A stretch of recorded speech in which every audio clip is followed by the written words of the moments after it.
Hi നമസ്കാരം, എല്ലാവർക്കും പുതിയൊരു വീഡിയോയിലേക്ക് സ്വാഗതം. ഇന്ന് നമ്മൾ ഉണ്ടാക്കാൻ പോകുന്നത് ഇലക്കറിയാണ്. എന്തിൻ്റെ ഇലയാണെന്ന് നിങ്ങൾക്കറിയാമോ? മത്തയുടെ ഇലയും കുമ്പളത്തിൻ്റെ ഇലയും ചേർത്തിട്ടുള്ളൊരു സൂപ്പർ തോരൻ. വെറും ഒരു തോരനല്ല, ഹെൽത്തി തോരനാണ്. ഏറ്റവും ടേസ്റ്റി ആയിട്ടും ആരോഗ്യകരവുമായിട്ട് ഉണ്ടാക്കാൻ പറ്റുന്ന ഒരു തോരനാണ് കുമ്പളത്തിൻ്റെ ഇലയും മത്തയുടെ ഇലയായിട്ട്. ഇങ്ങനെ ചെയ്യാത്തവരുണ്ടെങ്കിൽ മസ്റ്റായിട്ടും ട്രൈ ചെയ്ത് നോക്കാം. അതിനു മുന്നേ ചാനൽ ആദ്യമായിട്ട് കാണുന്ന കൂട്ടുകാരുണ്ടെങ്കിൽ ഒന്ന് സബ്സ്ക്രൈബ് ചെയ്ത് സപ്പോർട്ട് ചെയ്യുക. വീഡിയോ ഇഷ്ടമായ ലൈക്ക് ചെയ്യുക, ഷെയർ ചെയ്യുക. നമുക്കപ്പോൾ വീഡിയോയിലേക്ക് പോവാം. നമ്മൾ വളരെ കൂമ്പായിട്ടുള്ള മത്തയുടെ ഇലയും അതുപോലെ തന്നെ കുമ്പളത്തിൻ്റെ ഇലയും പറിച്ചെടുത്തിട്ടുണ്ട്. നല്ലപോലെ കഴുകി വെള്ളം വാലന്തി ഇതുപോലെ വച്ചിട്ടുണ്ട്.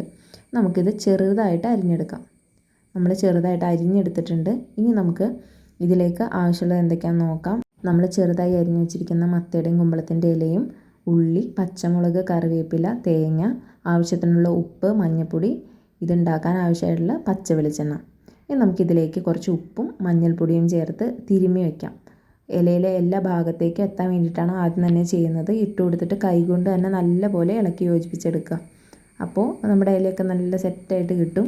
ഇനി നമുക്ക് ഒരു ചട്ടി അടപ്പത്ത് വെച്ച് കൊടുത്ത് ആവശ്യത്തിനുള്ള വെളിച്ചെണ്ണ ഒഴിച്ച് കൊടുത്ത് കടുകിട്ട് പൊട്ടിച്ചെടുക്കാം. ഇനി ഇതിലേക്ക് നമ്മൾ അരിഞ്ഞു വെച്ചിട്ടുള്ള ഉള്ളിയും പച്ചമുളകും കറിവേപ്പിലയും ചേർത്ത് കൊടുക്കാം. ഇത് നല്ലപോലെ ഒന്ന് വരണ്ട് വരട്ടെ. നല്ലപോലെ മൂത്ത് കഴിയുമ്പോൾ നമുക്കിതിലേക്ക് നമ്മൾ അരിഞ്ഞ് മഞ്ഞൾപ്പൊടിയും ഉപ്പും ചേർത്ത് തിരുമ്മി വെച്ചിരിക്കുന്ന മത്തയുടെയും കുമ്പളത്തിൻ്റെയും ഇല നമുക്ക് ഇതിലേക്ക് ചേർത്ത് കൊടുക്കാം.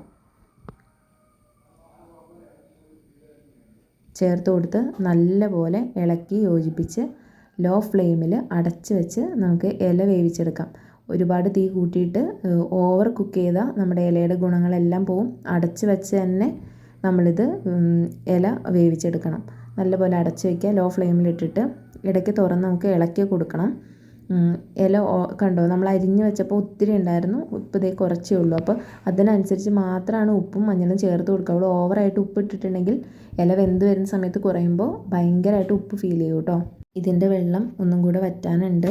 അപ്പോൾ നമുക്ക് വീണ്ടും നമ്മുടെ മൂടി വെച്ച് അടച്ച് വെച്ച് ഒന്നും കൂടെ ആവി കയറ്റിയെടുക്കാം. അപ്പോൾ നമുക്ക് വേണമെങ്കിൽ കുറച്ച് തീ കൂട്ടിയിടാം കേട്ടോ. അപ്പോൾ ഇതേ നമുക്കത് ഈ ഒരു പരുവത്തിലേക്ക് അത്യാവശ്യം വെള്ളമൊക്കെ വറ്റി കിട്ടിയിട്ടുണ്ട്. നമുക്കിനി അല്പം തേങ്ങ ചേർത്തിട്ട് തീ അങ്ങ് ഓഫ് ചെയ്യാം. തേങ്ങ ഇട്ടാൽ പിന്നെ തീ കത്തിക്കേണ്ട ആവശ്യമില്ല, അത് അൺഹെൽത്തിയാണ്. അപ്പോൾ നമുക്കിത് ഇതുപോലെ സെറ്റായി കിട്ടിയിട്ടുണ്ട്. ഇനി നമുക്കിത് പാത്രത്തിലേക്ക് മാറ്റാം. ഇത് ഞാനിവിടെ ഒരു മത്തയുടെ ഇല എടുത്തിട്ടുണ്ട്. അതിലേക്ക് നമ്മുടെ കുമ്പളത്തിൻ്റെയും മത്തയുടെ ഇല സ്പെഷ്യൽ ഹെൽത്തി തോരൻ ഇതിലേക്ക് വെച്ച് കൊടുത്തിട്ടുണ്ട്. ഏറ്റവും സ്വാദിഷ്ടമാണ്, അതുപോലെ തന്നെ ഹെൽത്തിയാണ്. കുട്ടികൾക്കൊക്കെ ഉണ്ടാക്കി കൊടുക്കാം, മുതിർന്നവർക്കും അതുപോലെ തന്നെ ഉപയോഗിക്കാം കേട്ടോ. കണ്ണിൻ്റെ ആരോഗ്യത്തിനും ചർമ്മത്തിൻ്റെ തിളക്കത്തിനും നമ്മുടെ പ്രതിരോധ ശേഷിക്കും എല്ലാത്തിനും ഒത്തിരി വൈറ്റമിൻസ് അടങ്ങിയിട്ടുള്ള ഈ ഇലത്തോരൻ ബെസ്റ്റാണ്. അതുപോലെ തന്നെ ധാരാളം ഫൈബർ ഉള്ളതുകൊണ്ട് തന്നെ മലബന്ധം പോലുള്ള പ്രശ്നങ്ങൾ ഉണ്ടാവില്ല.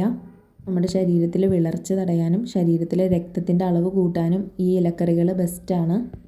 പോഷകങ്ങളുടെ കലവറയായി ഈ രണ്ട് ഇലകളും ഒന്നിച്ച് നിങ്ങൾക്ക് വയ്ക്കാൻ കഴിഞ്ഞില്ലെങ്കിൽ രണ്ടും രണ്ടായി വെവ്വേറെ തന്നെ വയ്ക്കാവുന്നതാണ്. വീഡിയോ ഇഷ്ടമായാൽ സപ്പോർട്ട് ചെയ്യുക. ബായ്.